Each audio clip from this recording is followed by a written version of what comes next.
Hi there, in this video I'm going to show you how you can create an article using Canva AI. Now not only that Canva is able to create an article, but it is also able to create some nice visual for the document. Alright, let me show you how you can do it. First, let's go to canva.com and then you can log into your account. And after that, you can navigate to the Canva menu.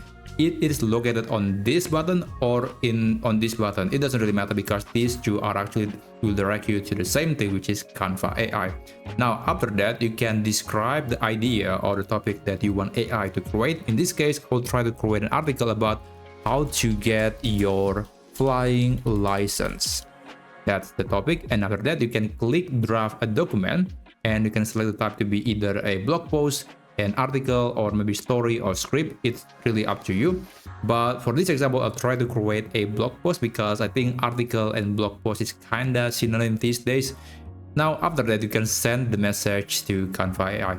Now you just need to wait until Canva AI is creating your article. Now this process will usually take less than 1 minute, and usually Canva will generate up to 4 documents, but in this case it will actually create only 1 document. But that's okay because at least we can do it over and over again and we can see which one that's actually looking the best. And there you go. So we got this document and you can actually preview it.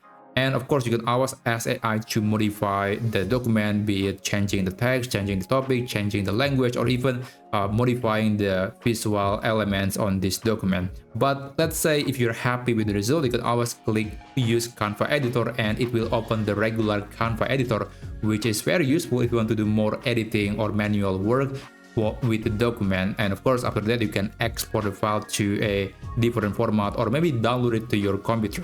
So that's basically how you can create an article with the help of Canva AI. Now, if you find this video to be useful, then feel free to subscribe to this channel and I'll see you on my next video. Have a great day.